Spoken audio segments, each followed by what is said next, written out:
Hello friends, आज हम बनाने जा रहे हैं नवरात्रि व्रत की स्पेशल थाली।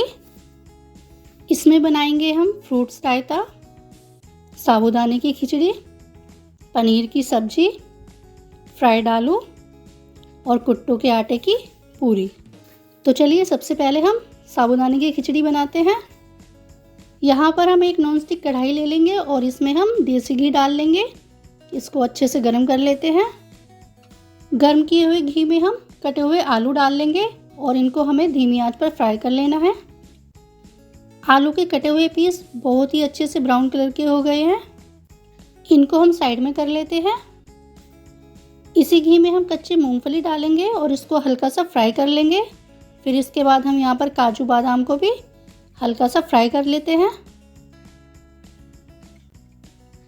और ये देखिए, ये सभी लाइट ब्राउन कलर के हो गए हैं और इन सभी को हमें इसी कढ़ाई में एक साइड में कर लेना है। कढ़ाई में जो बचा हुआ घी है, इसमें हम आधा चम्मच जीरा डाल लेंगे और इसको बिल्कुल अच्छी तरीके से भून लेते हैं। और ये लीजिए, जीरा भी हमारा अच्छे से भुनकर तैयार हो गया है। अब हमें साबूदाने की खिचड़ी बनाने के लिए साबूदाने को डालना है। यहाँ पर ये देखिए, एक छोटा कटोरी साबूदाने को हमने अच्छे से धोकर 10 मिनट के लिए भिगो कर रख दिया था। ये बहुत ही अच्छे से फूल गया है। साबूदाने को हम हल्का सा घी में भूनेंगे। अब इसमें हम बारीक कटी हुई हरी मिर्च को डाल देते हैं। बिल्कुल थोड़ा सा काली मिर्च पाउडर डालेंगे और अब इसमें सेंधा नमक और थोड़ा सा जीरा पाउडर भी ऐड कर लेना है। इन सभी को हम बिल्कुल अच्छे से मिक्स कर लेंगे। और अब हमने इसमें एक टमाटर के छोटे छोटे पीस करके डाल दिए हैं।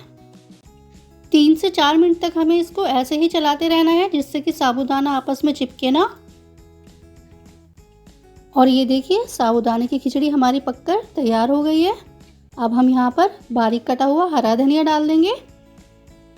धनिया को अच्छे से मिक्स कर लेना है। और ये लीजिए, हमारी गर्मा गर्म साबूदाने की खिचड़ी बिल्कुल तैयार है। और अपनी नवरात्रि स्पेशल थाली में हम सारी चीज़ें थोड़ी थोड़ी क्वांटिटी में बनाएंगे। तो चलिए अब बनाते हैं पनीर की सब्जी। पनीर की सब्जी बनाने के लिए हमने एक पैन में देसी घी को अच्छे से गर्म कर लिया है। और अब गर्म किए हुए घी में हम आधा चम्मच जीरा डाल लेते हैं। जीरा अच्छे से भुनने के बाद हम यहाँ पर बारीक कटा हुआ अदरक डालेंगे। और जब अदरक अच्छे से भुन जाएगा, तब हम इसमें 3 से 4 लौंग और इलायची डालेंगे।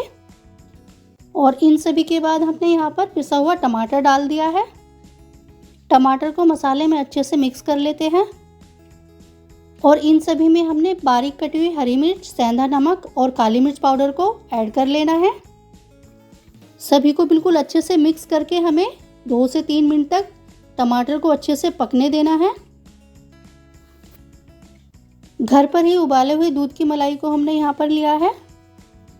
मलाई को हमें लगातार चलाते रहना है, जिससे कि मलाई फटे ना। और अब हम इसमें आधा गिलास पानी डाल देंगे। पानी को डालकर हमें इसको अच्छे से पकने देना है। और ये देखिए, ग्रेवी हमारी काफ़ी थिक हो गई है। और अब ग्रेवी में पनीर को ऐड कर देंगे। ये पनीर कुल 100 ग्राम है, जैसे कि हमने बताया था। सारी चीज़ें हम थोड़ी थोड़ी क्वांटिटी में बनाएंगे। थोड़ी देर के लिए इसको ढककर पकने देंगे। और ये लीजिए, गर्मा गर्म पनीर की सब्ज़ी भी हमारी बनकर तैयार हो गई है। बहुत ही बढ़िया सब्ज़ी बनी है। और पनीर की सब्ज़ी में इलायची की बहुत ही अच्छी खुशबू आ रही है। अब हम यहाँ पर बारीक कटा हुआ हरा धनिया डाल देंगे। तो चलिए, पनीर की सब्ज़ी भी बन गई है। अब हम बनाएंगे फ्रूट्स रायता। रायते के लिए हमने एक बाउल में दही को ले लिया है। इसमें हम अनार के दाने डालेंगे। कटा हुआ एप्पल डाल देते हैं और केले को काट कर डाल दिया है। भुना हुआ पीस का जीरा डाल दिया है। काली मिर्च पाउडर और कच्चा पिसा हुआ जीरा डाला है। इन सभी को दही में अच्छे से मिला लिया है। अगर आपके पास और भी फ्रूट्स है तो आप उनको भी डाल सकते हैं। देखिए, रायते में मैंने यहाँ पर अभी सेंधे नमक को नहीं डाला है। जब हम रायता खाएंगे तो उससे 1 मिनट पहले ही रायते में नमक को डालेंगे। अगर रायता काफ़ी देर बाद खाते हैं और नमक उसमें पहले डाल देते हैं तो रायता काफ़ी खट्टा हो जाता है। इसलिए रायते में हमें नमक 1 या 2 मिनट पहले ही डालना चाहिए खाने के। चलिए हमने यहाँ पर हरा धनिया भी डाल दिया है, इसको अच्छे से मिक्स कर लेंगे। और ये लीजिए हमारा रायता भी बनकर तैयार हो गया है। और अब हम बनाने जा रहे हैं व्रत वाले फ्राइड आलू। तो चलिए बनाते हैं। एक नॉन स्टिक कढ़ाई में हमने देसी घी को अच्छे से गर्म कर लेना है। घी बिल्कुल अच्छे से गर्म हो गया है। हल्के बॉईल किए हुए कटे हुए आलू को घी में डाल देना है। यहाँ पर 2 आलू को हमने पहले से ही बॉईल कर लिया था और इनको हम बिल्कुल धीमी आंच पर ही पकने देंगे। और ये देखिए आलू बहुत ही अच्छे तरीके से भून गए हैं, बिल्कुल सुनहरे कलर के हो गए हैं। तो चलिए इनको कढ़ाई से उतार लेते हैं। और ये देखिए आलू को हमने धीमी आंच पर भूना था, इसलिए ये काफ़ी अच्छे से भुने हैं। ये देखिए आलू काफ़ी क्रंची बनकर तैयार हुए हैं। तो चलिए बचे हुए घी में हम आधा चम्मच जीरा डाल देंगे। जीरे को घी में फैलाकर अच्छे से भूनने देते हैं। अब जो हमने आलू फ्राई किए थे उनको डाल देंगे। फिर इसके बाद हम काली मिर्च, सेंधा नमक, कटी हुई हरी मिर्च और बिल्कुल बारीक कटा हुआ हरा धनिया ऐड कर लेंगे। और इन सभी को आलू में बिल्कुल अच्छे से मिक्स कर लेंगे। ये देखिए बहुत ही अच्छे तरीके से मिक्स हो गए हैं। ये लीजिए फ्रेंड्स, हमारे व्रत वाले फ्राइड आलू भी बनकर तैयार हो गए हैं। जैसे कि हमने बताया कि आज हम नवरात्रि व्रत स्पेशल थाली बना रहे हैं। तो चलिए अब बनाते हैं कुट्टू और सिंघाड़े के आटे की पूरी। यहाँ पर हमने 2 बॉईल किए हुए आलू को ले लिया है और इनको फोड़कर बिल्कुल अच्छे से मैश कर लेना है। आप इनको कद्दूकस में भी कर सकते हैं, जैसा आपको ठीक लगे। अब इसमें हमें कुट्टू का आटा और सिंघाड़े के आटे को मिला लेना है। बारीक कटी हुई हमने हरी मिर्च डाली है, काली मिर्च पाउडर और स्वाद अनुसार सेंधा नमक डाला है। और अब बिना पानी डाले हुए हमें आलू के अंदर आटे को बिल्कुल अच्छे से गूंथ लेना है। थोड़ा सा कटा हुआ हम यहाँ पर धनिया डाल देते हैं। पूरी का स्वाद खाने में काफ़ी अच्छा लगेगा। और अब हाथों में अच्छे से घी लगाकर हमें आटे को गूंथ लेना है। हाथ में हमने घी इसलिए लगाया है क्योंकि कुट्टू का आटा ज़्यादातर हाथ में चिपक जाता है और अच्छे से गूंथ नहीं पाता, तो इसलिए इसको घी लगाकर ही गूंथ लेना चाहिए। थोड़ा सा घी और डाल देते हैं इसमें। अगर आपका आटा थोड़ा सा पतला हो जाता है तो आप इसमें कुट्टू का आटा या फिर सिंघाड़े का आटा भी मिला सकते हैं। और ये लीजिए आटा हमारा बिल्कुल तैयार हो गया है पूरी के लिए। और अब हाथ में हमें घी लगाकर लोई तोड़कर पूरी बना लेनी है। और ये देखिए बहुत ही आसानी से पूरी बन रही है, क्योंकि आटा हमारा ना तो ज़्यादा पतला है और ना ही ज़्यादा टाइट है, बहुत ही अच्छा गूंथ कर तैयार हुआ है। ये देखिए छोटी गोल मटोल कुट्टू के आटे की पूरी हाथ से ही बनकर तैयार हो गई है।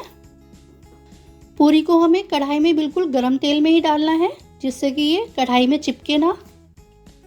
और ये देखिए इस तरीके से इसके ऊपर बार बार तेल को डालते रहेंगे।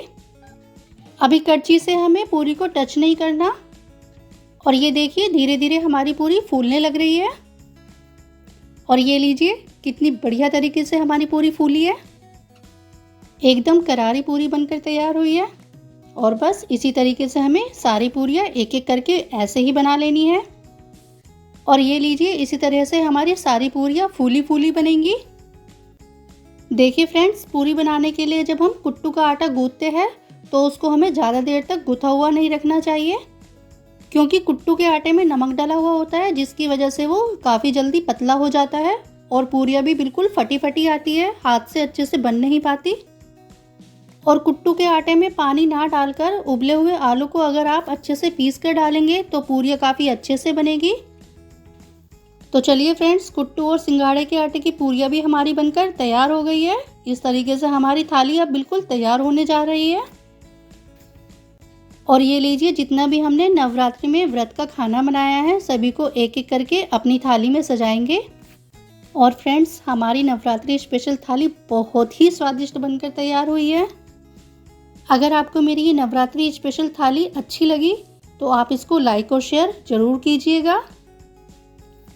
तो चलिए फ्रेंड्स, जो भी हमने अपनी नवरात्रि स्पेशल थाली में भोजन बनाया है उस सभी भोजन को हम सबसे पहले अपनी माता रानी को भोग लगाते हैं।